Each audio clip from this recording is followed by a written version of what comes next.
Pop Culture, Episode 1. Action. Hello, and welcome to Pop Culture on Deprogrammed. I am one of your hosts, Keri Smith, and I'm here. I'm joined by my co-host, Mystery Chris. How are you today, Chris? I'm good. Howdy, Keri. How you doing? Howdy, that's an appropriate Texas greeting, Yes. and you are a Texan. Is that okay that I say you're a Texan? Yes. Okay. Yeah. I don't know all the rules yet. We're still figuring out what things are secret Right. and what things aren't. I'm so excited for this episode. I've been wanting to, we did a couple of these on Unsafe Space and I've been wanting to get back to it. And you are just a wealth of knowledge and humor and one of my smartest friends. And you have an encyclopedic knowledge of pop culture. And so I'm kind of like, we need to do this show because sometimes you and I have conversation like other people need to know about this. How do they not know about this terrible sitcom idea from 1990? Yes. This is what happens when your parents let TV raise you. So it's like I need to make it pay off somehow. All those countless hours sitting in front of TV in the 90s. Finally, it's going to pay. Yeah. So let's start this first episode here with why don't we talk about this article you sent me? Yes, let's do it. I thought this was really interesting. Okay, hold on. I'm going to share this. Can I do it? Yes, there we go. Can you see that? Yeah, I can. Okay. For anybody who's just listening at home, this is an LA Times article from December 26, 1990 by Chuck Phillips. And I'm so glad you sent this to me, Chris, because there are a couple things in here that first of all, there's actually a lot of things in here I didn't know about or I didn't remember. And then the other thing, reading it now and seeing how the New York Times has deteriorated. I mean, don't you think this is a pretty exhaustive, really well done piece, don't you think? Yeah, because it kind of gives like both sides because it talks about how there was censorship or attempts to kind of keep people from, discourage people from looking at certain or listening to certain pieces of art and music or whatever. But it talks about from the right and then some from the left as well. And so I thought it's interesting going back and looking at what the censorship and the culture war was at the time in 1990 and kind of compare that to what culture war is now, and what side what side won, up until now. We do. But yeah. Well, and let me correct myself. I said considering what a failure the New York Times is today. I meant the LA Times are both failures. They both deteriorated. Okay, so I'm gonna read some of this for people who are just listening. The headline is "A War on Many Fronts: Censorship. 1990 was the year that free expression ran head-on into moral concern, but the conflict may only be beginning." It's like a intro to Star Wars or something. Yeah, it starts off kind of dramatic. The doorbell rings. You open the door. Standing on your front porch are 6 FBI agents and plainclothes police officers with guns and badges. They force their way into your apartment and begin canvassing the place, observing everything you own. Your address books, your clothes, the art on your walls, every page of your personal diaries. According to fine art photographer Jock Sturges, that's exactly what happened to him. Quote, "It was a nightmare straight out of George Orwell," said the 43-year-old San Francisco artist whose portraits of nude families appear in the permanent collections of the Metropolitan Museum of Art and the Museum of Modern Art in New York and the Bibliothèque Nationale in Paris. Quote, "It was like Big Brother in the flesh." The agents left but returned with a search warrant claiming that photographs of, quote, "partially disrobed juveniles" in Sturgis's possession might violate child pornography laws. They then turned his apartment upside down, stuffed most everything he owned into a van, and drove off. Sturgis, who after 8 months has yet to be charged with a crime, believes his horror story provides hard evidence of what he calls a, quote, "government-sanctioned crackdown against free expression in the United States." Quote, "Anybody who thinks the authorities are spending millions on my case just to put one small photographer out of commission better think again," Sturgis said. "What the government is trying to do with my case is establish a new precedent in tolerable repressive behavior regarding art and morality." What do you think about that? It was interesting because I don't remember this issue when it was happening. Of course, I was like really small, but it was kind of interesting seeing how at the time there seemed to be censorship towards the visual arts. And, you correct me if I'm wrong, but I don't recall in recent memory really much attempts at censorship or concern by government or really by, any kind of groups over the visual aspects. And that was one of the interesting things about this article, just how much it went into, visual arts and the kind of culture war that was happening there. And now it seems that certain side won that part because, we have people literally defecating in the middle of art galleries and calling that art. So Yeah, and nobody's raiding their homes. I was thinking about this, like, what a different time it was if the morality police, if the FBI acting as morality police were raiding the homes of artists compared to now when they're acting as morality police and they're raiding the homes of people like James O'Keefe from Project Veritas, right? Didn't he get raided? Elijah Schaffer. yeah, People who have the wrong opinions. It's not the wrong art. yeah, yeah. So it's something kind of different now. Okay, so this is interesting because they go on to quote David Horowitz. It says Sturgis isn't the only one insisting that censorship is on the rise. First Amendment monitors from Hollywood to Capitol Hill are alarmed over what they see as a dramatic upsurge in attempts to restrict artistic expression this year.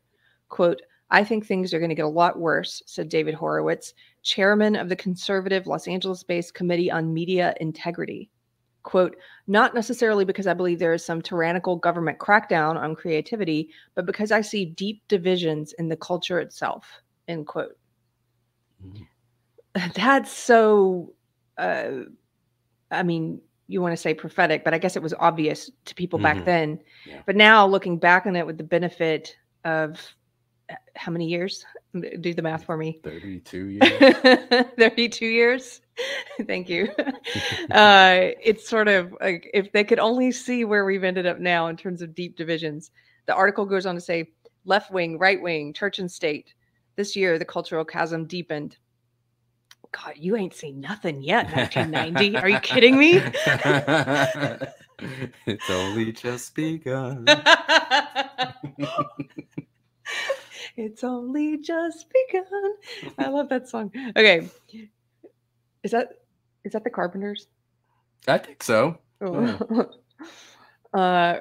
Okay, right here. Let's continue. Rock lyric legislation, art-related obscenity trials, anti-smut consumer boycotts, congressional clashes over government-assisted theater, dance, visual, and performance art.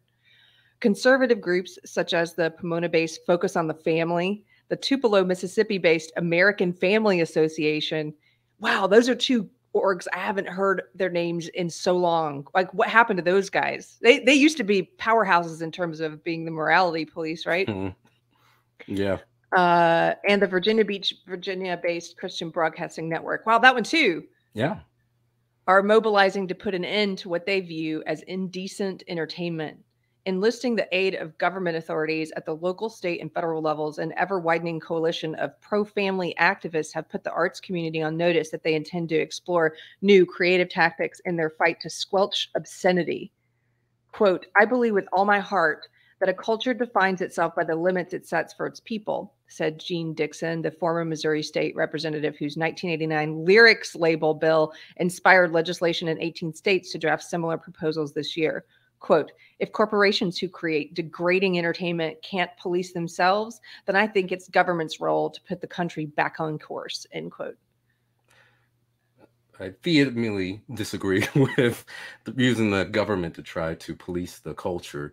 But it's a weird thing. Like when I was reading this article originally, I objected to, the methods that they used, but I understood what they were trying to do, because in hindsight, looking back now at the time, you go, oh yeah, these crazy conservatives are just trying to, shut down, anything that's not conservative, all this other stuff. But, looking back, you kind of understand that a lot of them understood, what was happening in the culture and understood that certain values and traditions were being brushed aside without any thought as to why, they existed in the first place. And so it was clearly they were desperate. They got into a point where they knew deep down, I think they knew that the cultural war that they were fighting had been lost. And so that the last grasp, effort that they employed was trying to get the government to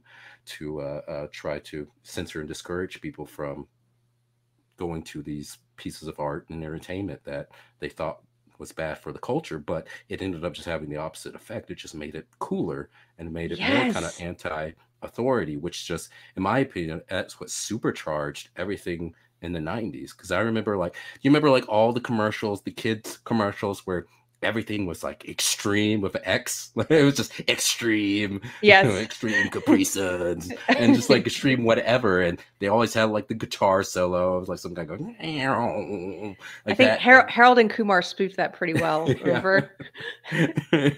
But everything, like so much of the art and the TV shows and music kind of had that energy, that kind of anti-authority energy. And I think it all kind of fed in on one another because of the attempts, and started really in the mid 80s or so, try to censor rock music and rap music in particular. Rap was the big one, which we'll get into a little bit later in the article.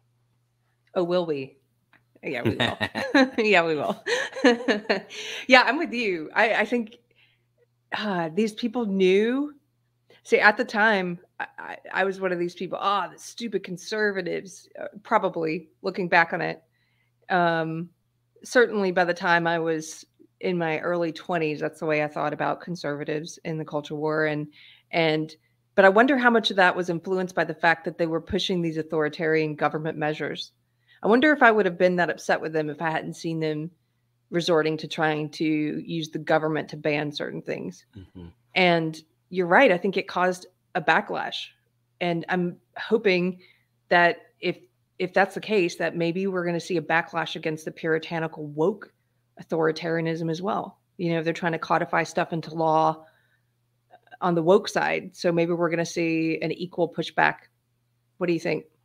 I hope so. It kind of seems similar to what we're talking about just now, how a lot of them are not quite to the point of using government, although some would like, but they're certainly trying to censor more and more people. And it seems to be happening. It seems to bring a lot more attention. Right now, stuff going on with Joe Rogan is just bringing more attention towards him. And I think a lot of Well, people are starting to gravitate, because some people are like, hey, everyone keeps saying not to watch, listen to this guy. I kind of want to listen to him, see what it's all about. yes. Well, okay, so here's the thing. They've now pushed it into the government objecting to Joe Rogan. Did you know this? This just happened today. Uh-oh. The White House calls on tech platforms to be vigilant amid Joe Rogan controversy. The White House weighed in. This is from an article actually yesterday, February 1st. By the time this airs, it'll be like a week late, maybe, but a few days late. The White House weighed in on the Joe Rogan Spotify controversy on Tuesday, calling on all major tech platforms to be responsible and vigilant.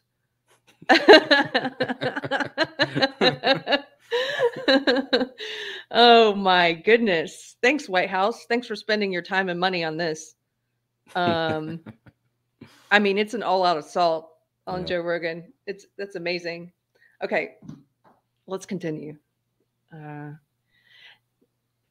Tempers flared in Congress last session as conservative lawmakers sought to abolish taxpayer support for what they called obscene and blasphemous exhibitions by such artists as Robert Mapplethorpe and Andre Serrano. Now, this is one place where I might actually agree with them. I mean, I don't think our tax dollars should be going towards this stuff anyway. I don't believe tax money should be going towards art in general. And I'm an artist.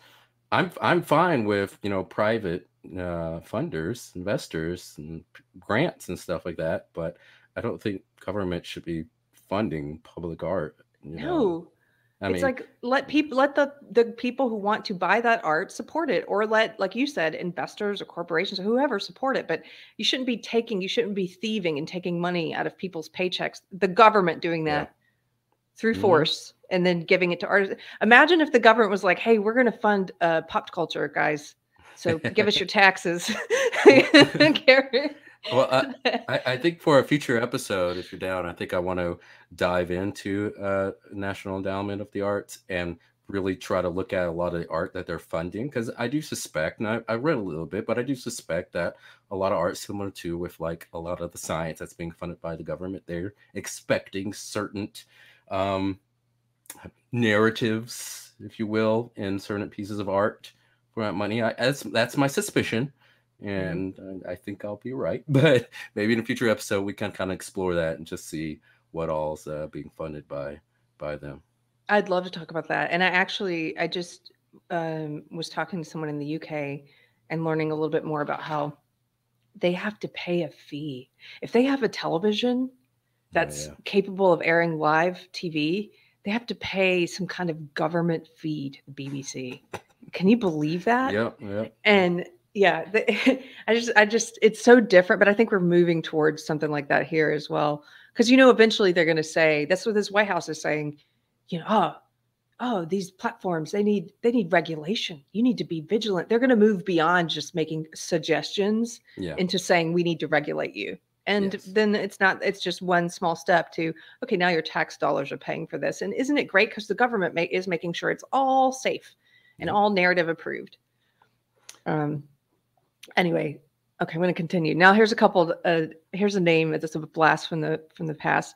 Despite attempts by Senator Jesse Helms, Jesse Helms, Republican, North Carolina, and Representative Dana Rohrabacher, I don't know that one, Republican, Long Beach, to dismantle the National Endowment for the Arts, Congress approved a $174 million budget for the government's primary arts agency. Still, NEA Chairman John E. Fronmayer's unprecedented string of grant denials in 1990 made blood boil in the arts community. The arts community. Stuff. Come on, give us money. Blood was boiling. Fronmayer's rejections appeared to be aimed at artists whose work dealt directly with issues of sexual politics, denials of grants to gay artists Holly Hughes, John Fleck, and Tim Miller, and feminist artist Karen Finley, whose performances have included smearing chocolate and alfalfa sprouts on her body. Those monsters. Karen needs your tax dollar. Karen Finley needs your tax dollars. The original Karen needs your to spread chocolate and alfalfa sprouts on her body and call it art. Come on, guys. This spurred a wave of criticism that generated wide media coverage. Time magazine's art critic, Robert Hughes, believes the grant denials brought out the worst in both camps. Quote, as much as I oppose Senator Jesse Helms and his conservative crusade to crush government funding of the arts, I am sick to death of listening to Karen Finley and all these media-grabbing artists with their peevish sense of entitlement whining about how the government cut off their grant as if someone had just hacked off their bloody leg. Oh, that's a great quote. This guy could. I discovered Robert Hughes from this article, and sadly he passed away 10 years ago, but there's some good stuff he has out there. And there's a great quote that we'll get to later in this article that really knocked me off my chair when I first read it. I like him because he's the kind of person we don't see enough of anymore. He's like, well, I don't like Senator Helms or the crusade to cut off all funding of the arts, but I don't like these entitled, whiny artists either who think they're owed grants for their crap. But not everyone in the arts community was looking for a handout in 1990. A new clause introduced by Fronmayer prohibiting grantees from creating, quote, obscene work with NEA funds sparked more than 36 grant rejections by major artists or art institutions. At least 4 lawsuits challenging the constitutionality of the anti-obscenity oath have already been filed. But if 1990 taught artists anything, they learned that future skirmishes will not just be waged on the floors of Congress. In February, then Governor Bob Martinez of Florida called for a state probe into the possibility of prosecuting the raunchy Miami rap group 2 Live Crew for violation of obscenity and racketeering codes.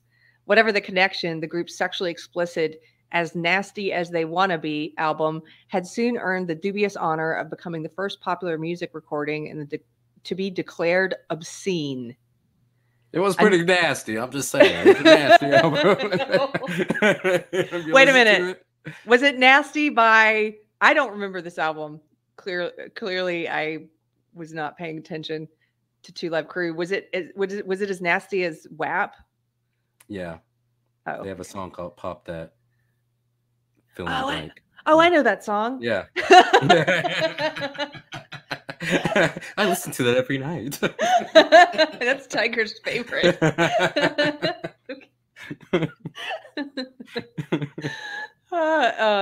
Well, okay. Because I was going to say, would you say objectively then looking at that album and looking at the music today? Because the kind of stuff I hear today that young people are listening to is so over the top. I thought it's gotten exponentially worse, but you don't think it has? No, it has. And that's the thing, though. Like, I love so much of that late 80s, early 90s culture, especially a lot of the hip hop. But I'm being honest, the seeds were sown for what we have now with so much of this kind of dark, gross, nihilistic music we have in hip hop at the moment. And so, like, when I see stuff like what Florida was doing, it's absolutely ridiculous. And I'm against censorship of any kind, like this. But when I understood that a lot of people kind of they saw where things were going, and they saw how things were kind of getting out of control. But as I said earlier, censoring Two Live Crew and NWA, I forget if this article gets into NWA. I know at that time, I think it was the FBI. I think it gets in the article. I don't want to get ahead of us, but the FBI writes a letter to NWA for the cop their song "F the Police," and so yeah, and I think maybe even George Bush Sr. even made a remark about them and stuff, and so that stuff just made it cooler, and some more kids gravitated to that, but more albums. MTV started pushing it and just got bigger and bigger, and then it's not hard to see how so much of the seeds, were sown then that ended up growing to, sprouting into this wonderful dystopian culture we have at the moment. That's a very good point. George W. Bush, not W, George H.W. Bush weighing in on NWA was so deeply uncool that it made NWA cooler. Mm-hmm. Just like Joe Biden weighing in on Joe Rogan is so deeply uncool. It's just going to make Joe Rogan cooler. We went from the president of the United States in 1990-91 criticizing, rap groups like NWA to the current president, President Biden, before he was president, did an interview with Cardi B. That's right. You told me about that, I think. He did you can watch it on YouTube. It's one of the worst interviews I've ever seen. And it was edited too. She's basically going, we some people, we need free health care. You gonna give us this free health care? He's like, yeah, okay. All right. You could tell he has no idea who she is. Can we pull that up later? Maybe. What's a Cardi B? What is it? It's so bad. And don't forget, Maxine Waters also did an interview with Meg Thee Stallion, who's the other singer on WAP. So the leaders, two of the big leaders of the Democratic Party. Did the interview with Meg Thee Stallion? Maxine Waters. I did not know that. And she's praising Meg Thee Stallion, telling her how great she is and what a role model she is for women. These are the I'm sorry. The WAP people. Yep. Okay. Just wanted to make sure. Taking some notes. Maxine Waters. Got it. Do you want to go through more? There's another quote you said you wanted to get to. Do you want me to keep reading some of this? Yeah. Yeah, I think it gets interesting too. So, okay. A number of Two Live Crew related obscenity cases are pending in Florida, South Carolina, and Canada. Again, anyone just tuning in, we're reading an article from 1990 in the LA Times about censorship and popular culture. I'll continue. The financial repercussions of April's indictment of the Cincinnati Contemporary Arts Center and its director on obscenity and child pornography charges are likely to reverberate through the art world for years to come. Exonerated of guilt in a jury trial, director Dennis Barry and the institution incurred more than $300,000 in court-related costs. As a result of the negative publicity associated with the trial, corporate donations to the arts, once considered a respectable tax write-off, are now viewed by many as risky investments laden with a public relations problem. The artist didn't make the arts controversial, Barry told the Times in November. The politicians made the arts controversial. I think corporate dollars will shrink as well. That, I think you're so wrong. Look at all the corporations.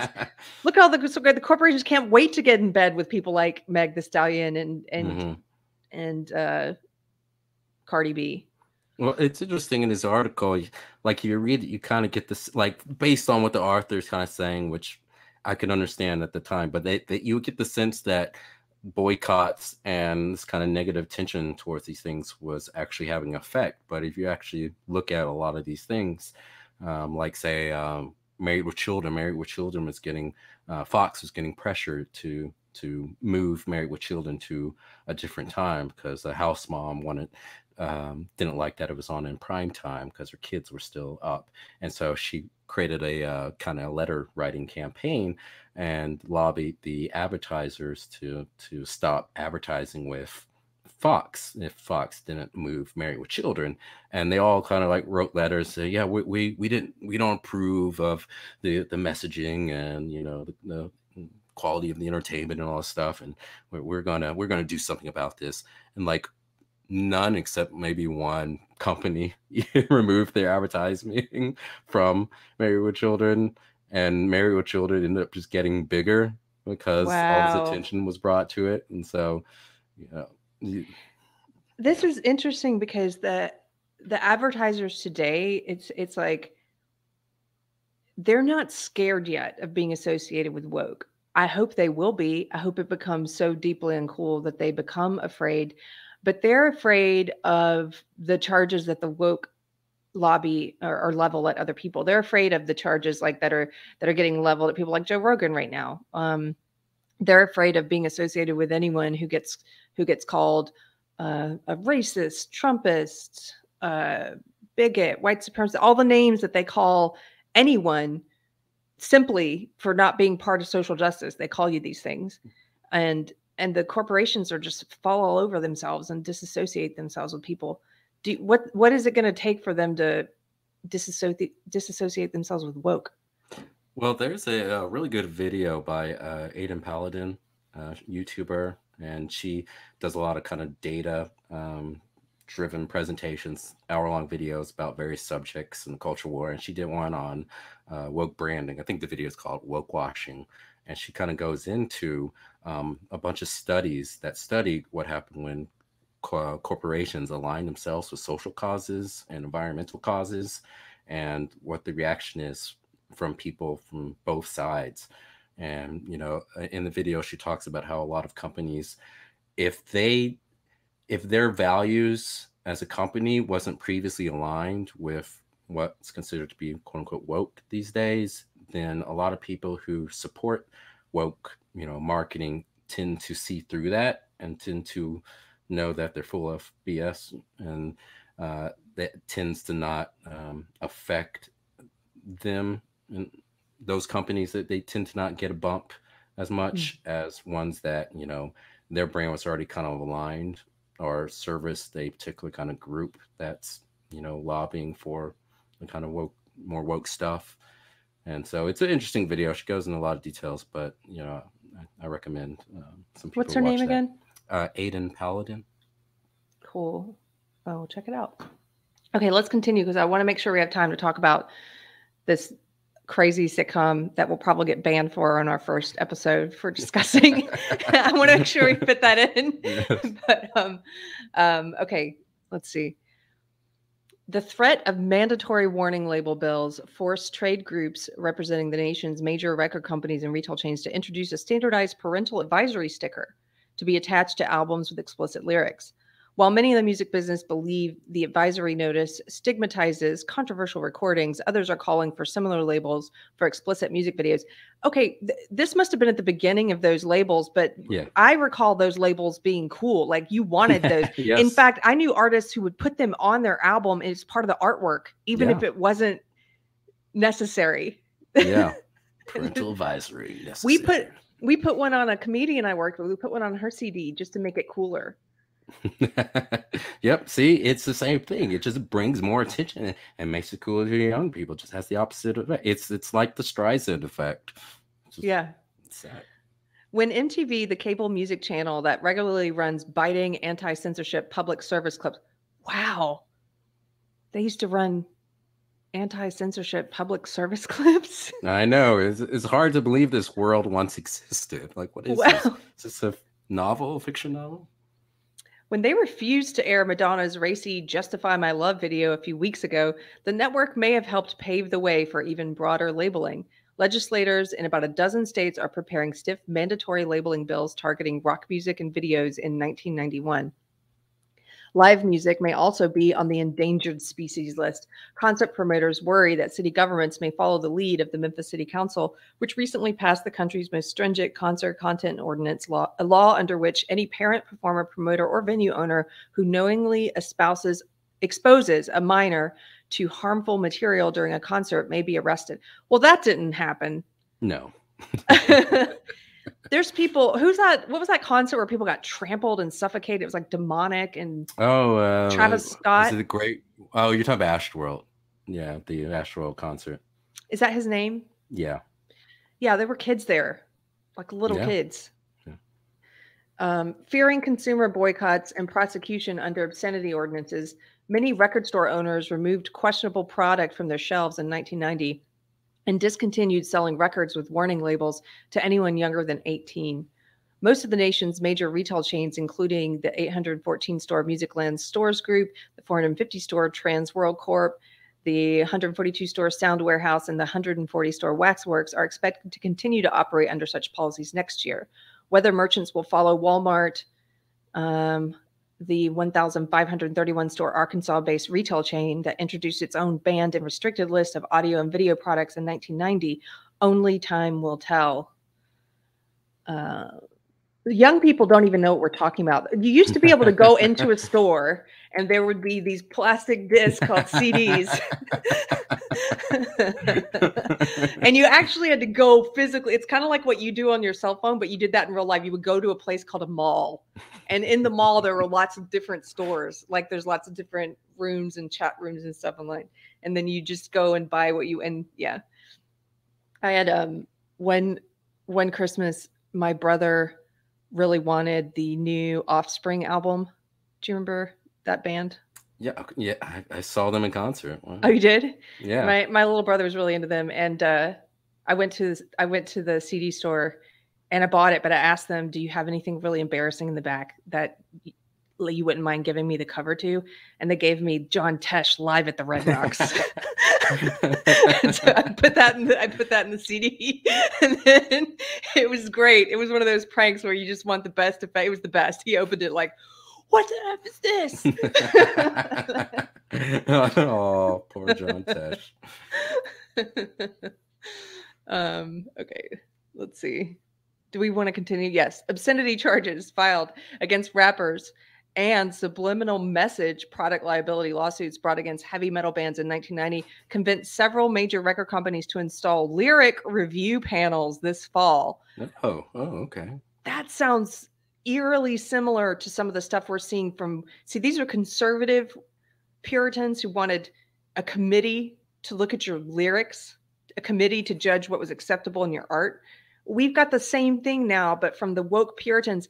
If you write a young adult novel today, it's going to go through these puritanical woke review boards where they read your book and they're editing it, not for grammar, not for length.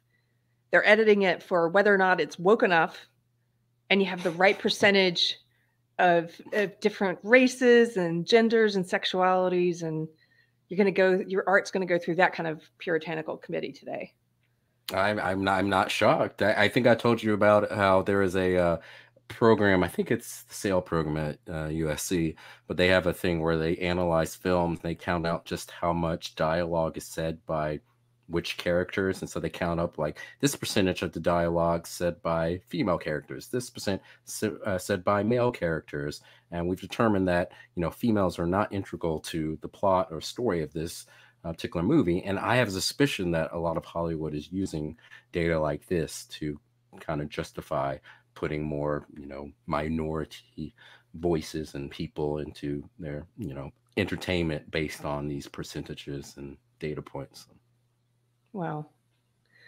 I'm sure that is what they're doing. Um, what is that called? Is it the Bechdel test or something? I was talking about the sale. It's Okay. I forget what this acronym. I forget what it says. It's Signal something, but it's with USC film program.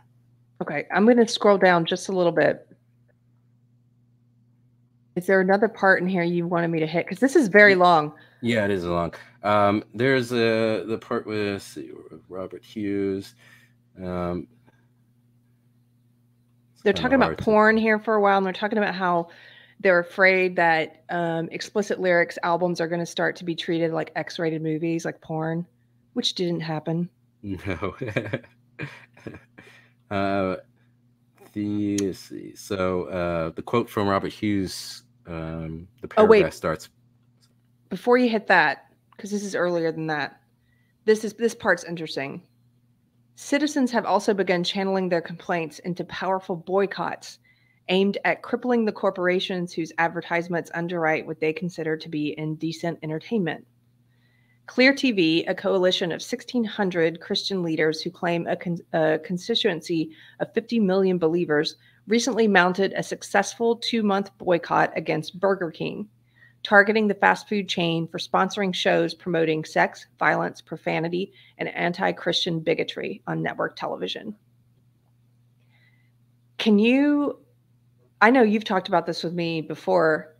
Do you think, in a way, conservatives, the fundamentalist right, showed the fundamentalist left how to engage in cancel culture?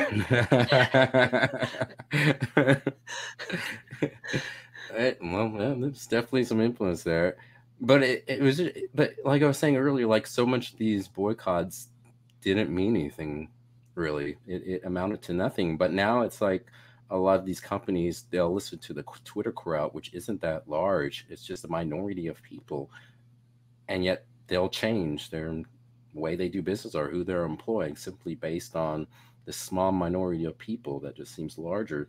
And for the life of me, I can't understand that, because if you look at the opposite of that, there's been a lot of boycotts that people who aren't far left have engaged in, like when Gillette did that commercial with the trans male, and the father is teaching trans male how to shave, and a lot of conservatives and people not on the far left side to boycott Gillette. As far as I know, I don't think that had much of an impact on their sales. I don't think so. And these people on Twitter who demand that companies change their business, of the businesses that said no to these people, have they suffered anything really? I can't think of any business off the top of my head that said no, that and suffered business wise.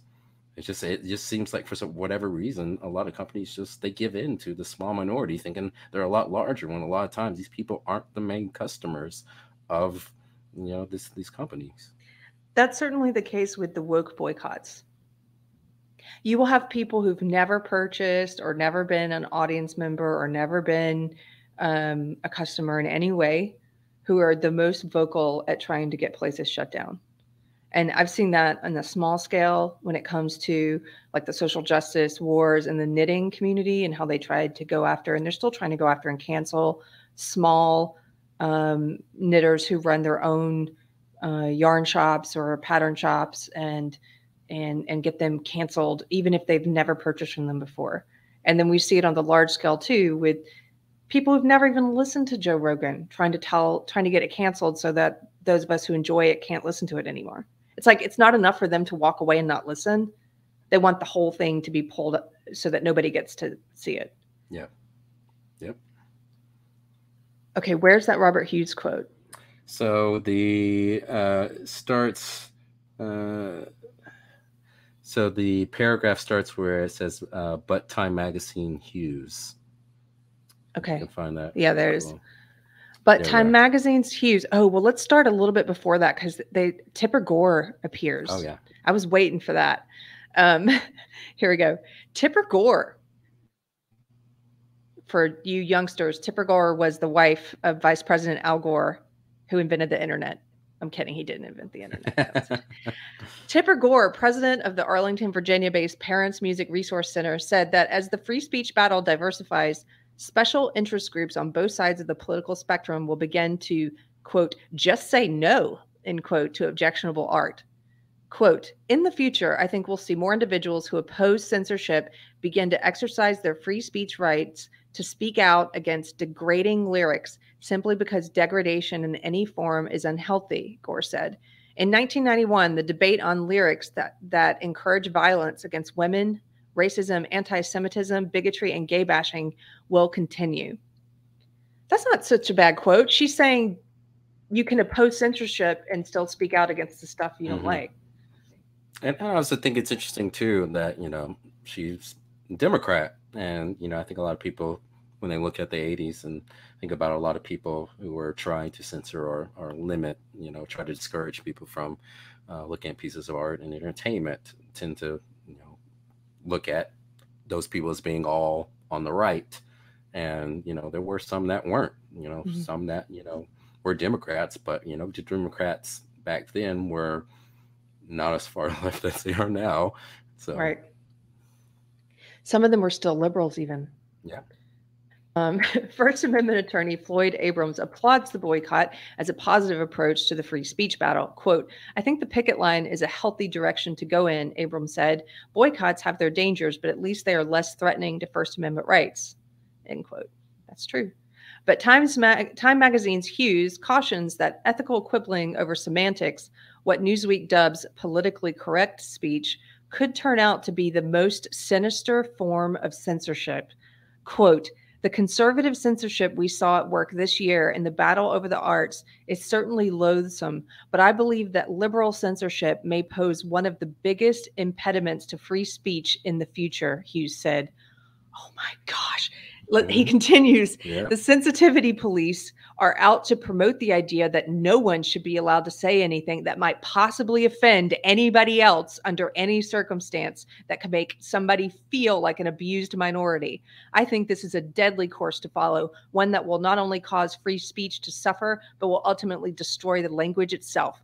Oh my gosh. You know, saying, damn. When I read that, I was like, damn. Wow. Wow. Impression, man. Yes. Okay, that's it. Can we just put a dropping microphone little thing right here? That's all I need to read. But you guys go, I'm going to link this in the description so you guys can go read. Look how long this article is. They don't do articles like this anymore. Look how long and thorough this is. Go read the whole thing. Okay, I'm going to stop sharing. So you looked that guy up, Robert Hughes? Yeah, art critic, and he did an art series, which I'm actually watching some of his art series he did in the early 80s, like a 10-part series, and he's got some books, and I want to actually read his books. And there doesn't seem to be a lot of people talking about him. I know he passed away a decade ago, but, you know, I was looking it up. It just doesn't seem like that much reverence for him. But he seemed like he had a very good grasp on the culture and understood, you know, what was driving it and where it was going, when a lot of people didn't understand it, or maybe they just liked where it was going and didn't want to say. So, 32 years ago, he could see this. Well, we're going to talk about him. I mark my words. Robert Hughes. And you guys should talk about him too. I want to read. You tell me which book you're getting, and maybe we can read it together. Yeah. Okay, so I don't want to make these, we want to keep these episodes kind of, at least maybe just try and keep them to an hour. So we got about 15 minutes left, and I want to cover this. Chris.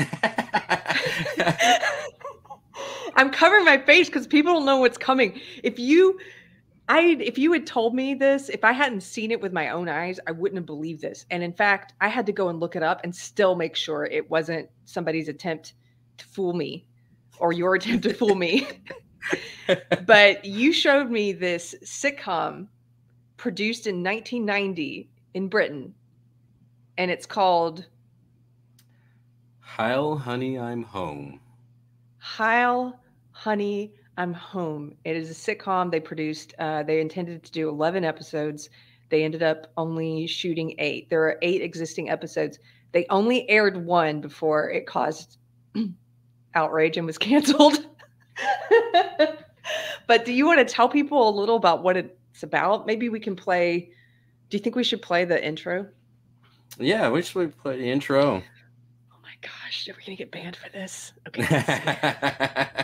We're rebels. Heil Honey. Heil Honey. Heil Honey. Heil Honey. Heil Honey. Hello. I'm home. Heil Honey. Heil Honey. Smile honey. Because I'm home. Gee, it's great to be Top Gun, but it's nothing like the fun that I get when I say Heil Honey, I am home. Heil Honey. Heil Honey. Smile honey. Gee, it's great to be back. Heil Honey, I'm home.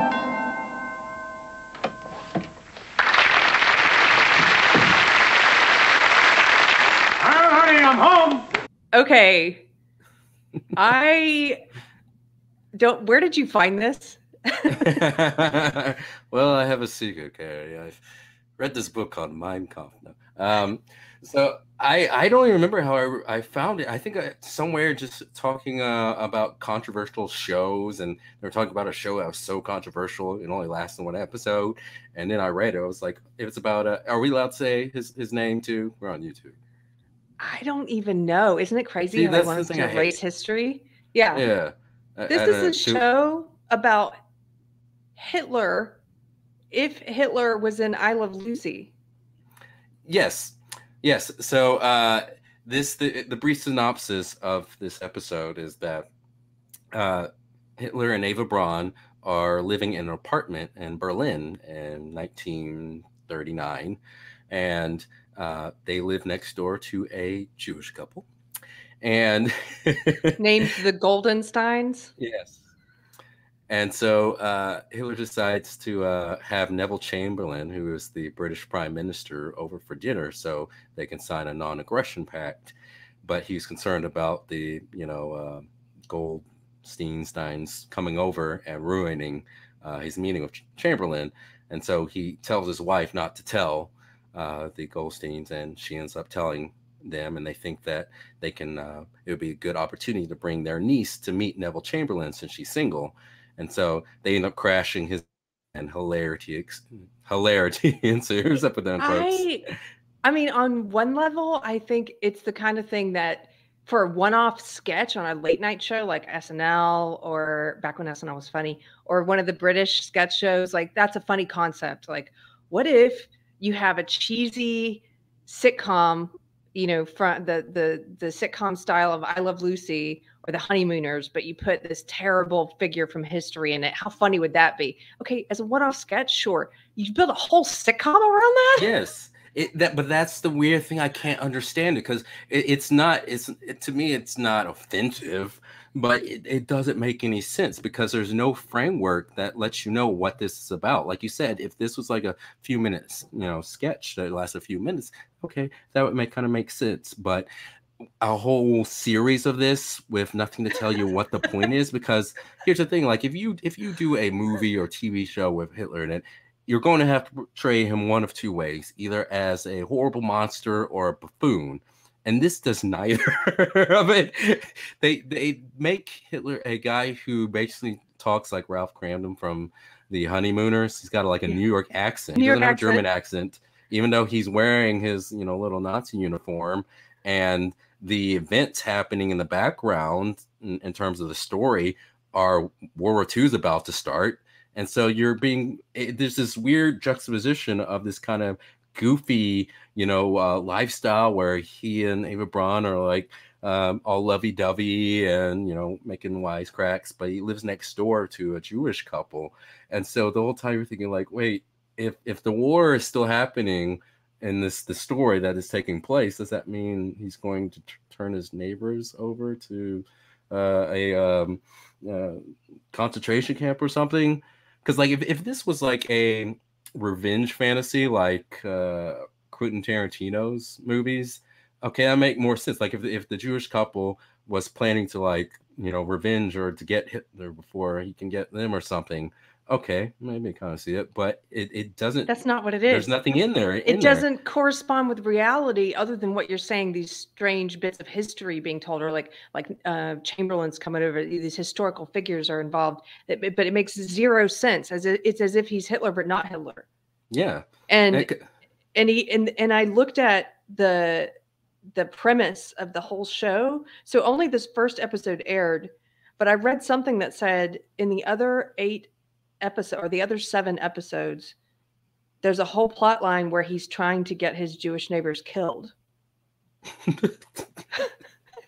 I mean, what? What? Oh yeah, here it is. This is from Wikipedia. Only the pilot was ever screened, although 11 episodes were planned and 8 were recorded, in which a story arc involved Hitler's secretive attempts to kill the Goldensteins. Wow. They had this animated opening too, kind of like Bewitched. So actually, maybe you guys have seen that, because we're going to try and put the video in afterwards. Maybe you've seen that. But the fact that they were sort of playing on what was popular at a certain time. They made this in 1990. They were sort of playing on sitcoms from the 60s and a little earlier, I guess. And it just, everything about it is so bizarre. Okay, I'm shocked this made it. This is more. Were you the person who showed me Puchinsky? Because I thought that was crazy. We're going to touch on Puchinsky. Maybe, yeah, but I've seen it, but I can't remember. I showed it to you, but yeah. This is worse, a lot worse than Puchinsky. I don't know, orders of magnitude worse. Well, the thing is the show was rewritten because prior to it being released, it got a lot of bad buzz, and there are Jewish groups writing it, saying this is disgusting, this is a horrible show. Wait, there were Jewish groups protesting it? Yeah, before it came out, because people just heard about it, and so the people making it got nervous, and so they actually rewrote a lot of the stories and toned it down, and they brought in a gag writer to kind of like change some things.